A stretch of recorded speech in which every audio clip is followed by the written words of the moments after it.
Hello dear subscriber, मैं आपका वर्मा महेंद्र एक बार फिर से एसजिला चैनल में स्वागत करता हूं।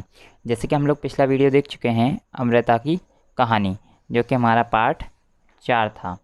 अब बारी आती है पार्ट 5, जो कि हमारा अनीता और मधुमक्खियों के बारे में है। तो आप लोगों को पार्ट से ही पता हो रहा होगा कि अनीता और मधुमक्खी के बारे में कहानी है। तो हम अगर आपने पिछला वीडियो ना देखा हो तो आप लोग मेरी आई बटन पर जाकर देख सकते हैं, और जिसको भी पार्ट 4 की लिंक ना मिली हो तो आप उस वीडियो की डिस्क्रिप्शन में जाकर देख सकते हैं। वहाँ से आपको पीडीएफ मिलेगी, पीडीएफ को आपको डाउनलोड कर लेना है और आपके लिए आंसर की मिल जाएगी। अब बात करते हैं पार्ट 5, अनीता और मधुमक्खियाँ। जैसे कि आप लोगों को स्क्रीन पर दिखाई दे रहा होगा, मेरा नाम अनीता कुशवाहा है। मैं मुजफ्फरपुर ज़िले के बोचाहा गांव में रहती हूँ, जो बिहार में है। मैं अपने माता पिता और 2 छोटे भाइयों के साथ गांव में रहती हूँ। मैं कॉलेज में पढ़ने के साथ साथ छोटे बच्चों को पढ़ाती हूँ।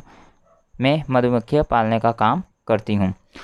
ये सब इतना आसान नहीं है। जब मैं छोटी थी तब मुझे बकरियाँ चराने जाना पड़ता था। मेरा भी स्कूल जाने का मन करता था, पर मेरे माता पिता को लड़कियों का स्कूल जाना पसंद नहीं था। यह एक सच्ची घटना है। स्कूल जाकर पढ़ लिख कर आगे बढ़ने वाली लड़कियों के लिए अनीता कुशवाहा एक आदर्श है। बच्चों से भारत के नक्शे में बिहार ढूंढने को कहिए। आपको क्या करना है, एक नक्शा लेना है। नक्शे के अंदर आपको बिहार, जो कि हमारा एक राज्य है, वो आपको ढूंढ लेना है। ठीक है, अब बात करते हैं आगे। स्कूल जाना एक सपना। एक दिन मैं स्कूल में पहुंच ही गई और बच्चों की कतार में पीछे जाकर चुपचाप बैठ गई। मुझे बहुत अच्छा लगा। घर आकर मैंने हिम्मत करके अपने माता पिता से स्कूल के बारे में बात की। उन्होंने मुझे स्कूल जाने के लिए बिल्कुल मना कर दिया। उस दिन मैं बहुत रोई। हमारे गांव के एक शिक्षक को इस बात का पता चला। उन्होंने मेरे माता पिता को समझाया। उन्होंने तो यह भी बताया कि 8वीं कक्षा तक की पढ़ाई पर कोई खर्च भी नहीं होता है। पढ़ना तो प्रत्येक बच्चे का अधिकार है। माता पिता मान गए और मेरा स्कूल जाना शुरू हो गया। मैं बहुत तेजस्वी छात्रा नहीं थी, पर हमेशा कुछ ना कुछ सवाल प्रश्न जरूर करती रहती थी। आप एक साल में स्कूल की सभी चीज़ों पर कितना खर्चा करते हैं, हिसाब लगाइए। जैसे कि आप लोगों को एक चीज़ों की साइड दी है और एक दिया है कितना खर्च होता है या किया गया खर्च। तो आप लोगों को सबसे पहले क्या करना है, पहला नंबर है स्कूल आने जाने में। स्कूल आने जाने में लगभग 700 रुपये का खर्च होता है। उसके बाद जो कि कॉपियाँ हैं, कॉपियों में हम 900 रुपये लिख देते हैं। उसके बाद पेन पेंसिल है, पेन पेंसिल में 500 रुपये लिख देते हैं। उसके बाद गणवेश मतलब 1600 रुपये, और खाने का डब्बा मतलब 250, और जूते चप्पल जो कि 950, और अन्य वस्तुएं जैसे कि अन्य चीज़ों में हम क्या क्या लेंगे। सबसे पहले अन्य चीज़ों में शुल्क 6500, और पुस्तकें 1500, और एक हमारे पास और चीज़ है जिसमें नोटबंदी रुपए कितना होगा तो 900, और स्कूल बैग 450 रुपये, वो आपको लिख देने हैं। अब टोटल कितना होता है वो अब हम गिनेंगे। तो सबसे पहले जो कुल होता है वो होता है 13,350 रुपये। ठीक है, तो आप लोगों को वो लिख देना है इस सारणी के अंदर। आपको जितने नाम दिए हैं आपको उस हिसाब से लिख लेना है। पीडीएफ के अंदर 1-2 एक्स्ट्रा हो तो आप वो मत लिखना। ठीक है, अब बात करते हैं आगे पेज नंबर 34 पर।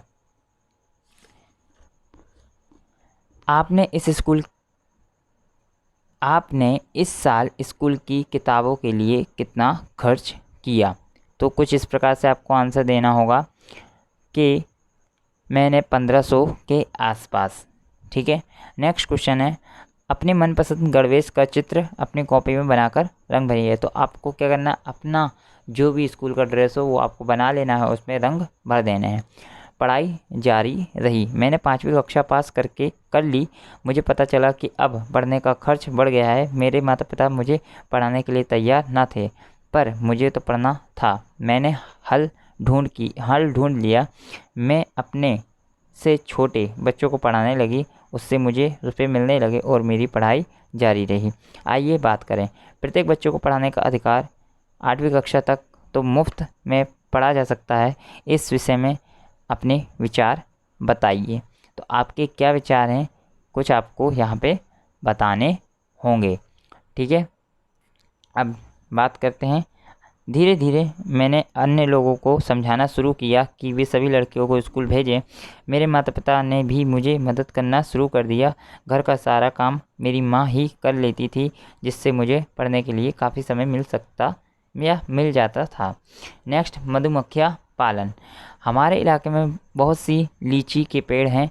इस वृक्ष के फूल मधुमक्खियों को बहुत लुभाते हैं, इसलिए यहाँ लोग मधुमक्खियों को पालने का काम करते हैं।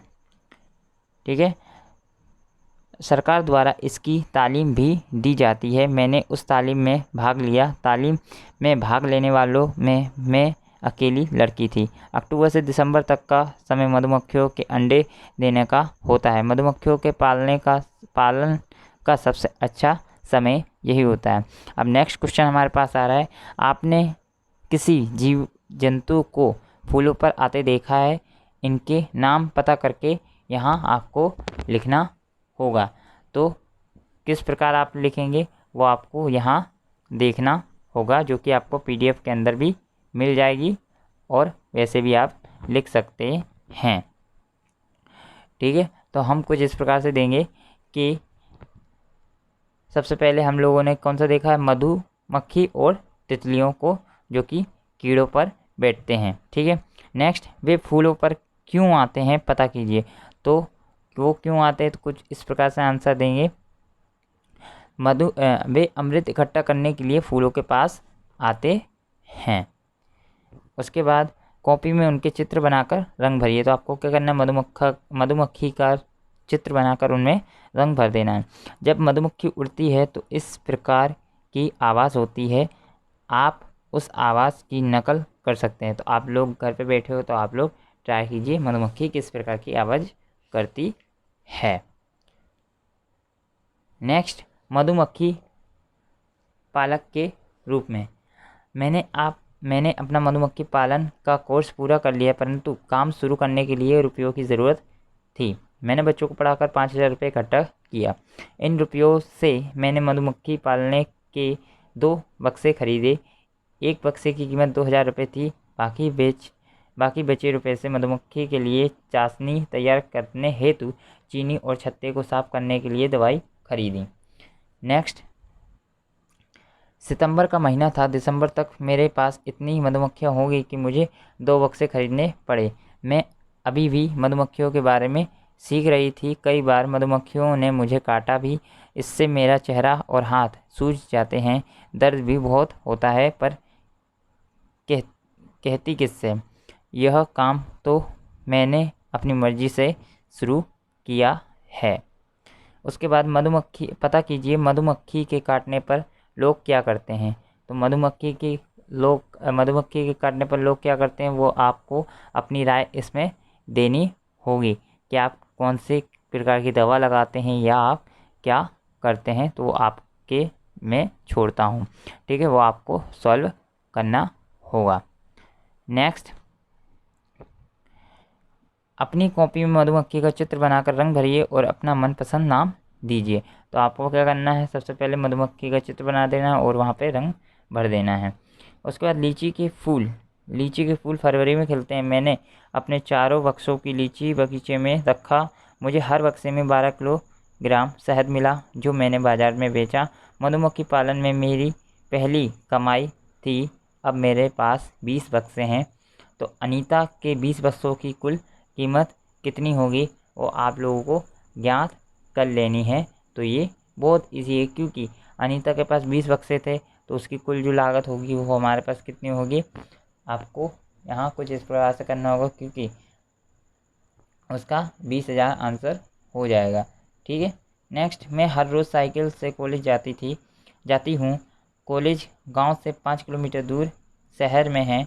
अब तो आप भी अनीता के बारे में बहुत कुछ जानते हैं।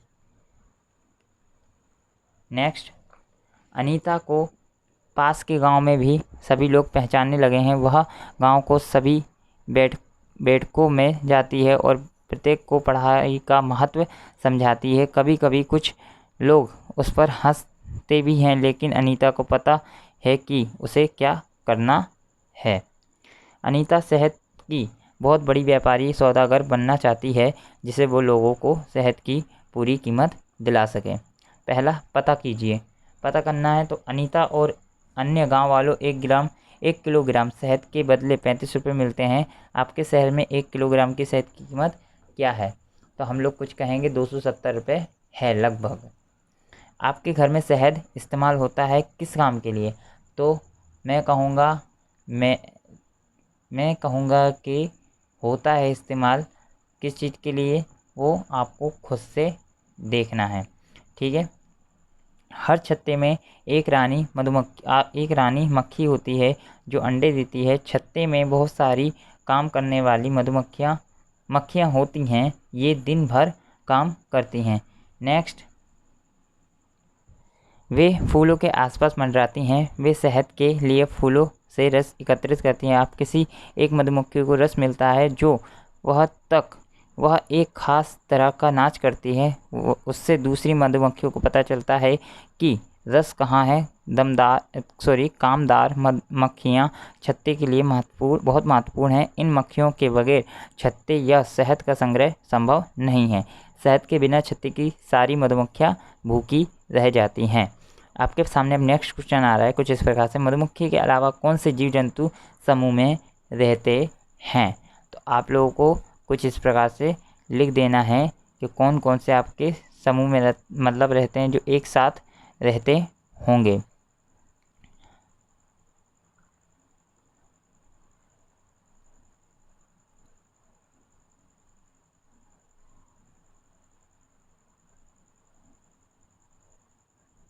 तो हम कह सकते हैं इसमें अन्य कीड़े जो एक समूह में एक साथ रहते हैं, जैसे कि हनी बीज, चींटियाँ, दीमक और तैया। ये कुछ इस प्रकार के कीड़े हैं जो एक साथ समूह में रहते हैं। नेक्स्ट क्वेश्चन, खाने की किन की चीज़ों पर चींटियाँ इकट्ठी होती हैं? तो हम कह सकते हैं मिट्टी के अंदर रहते हैं। ठीक है। नेक्स्ट क्वेश्चन, चींटियों को कतार को देखकर बताइए कि उनका रंग कैसा है। तो उनका रंग किस प्रकार का है वो हम कुछ इस प्रकार से बताएंगे कि उनका काला या लाल रंग की होती हैं। नेक्स्ट पेज, आपको कभी चींटी ने काटा? कैसी थी वह, काली या भूरी या छोटी या बड़ी? तो हम कहेंगे किस प्रकार की चींटी थी, तो आपको अपने हिसाब से लिख देना है। या तो मैं कहूँगा हाँ मुझे चींटी ने काट लिया है, वह बड़ा और लाल रंग का था या थी। उसके बाद आप अक्सर मूंगफली खाकर उसके छिलके फेंक देते हैं होंगे। आइए उन्हीं छिलकों से रंग बिरंगे जीव जंतु कीड़े मकोड़े बनाने की कोशिश करते हैं। उन पर रंग भरना भूलना नहीं। तो आप लोगों को क्या करना है, मैंने आपको PDF दी है। PDF के अंदर आपको एक फ़ोटो दी है जो कि लास्ट में है, वो आपको बना लेनी है। ट्राई करना, अगर नहीं बन पाती तो कोई बात नहीं, ना तो मत बनाइएगा। इसी के साथ हमारा चैप्टर नंबर 5 ख़त्म होता है, अनीता और मधुमक्खियाँ।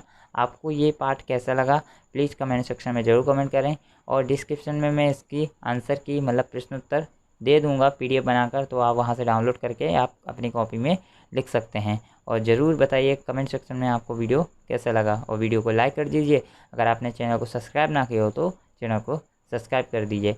अगर ऐसी आप वीडियो चाहते हैं तो बने रहिए मेरे चैनल के साथ। Thank you everyone.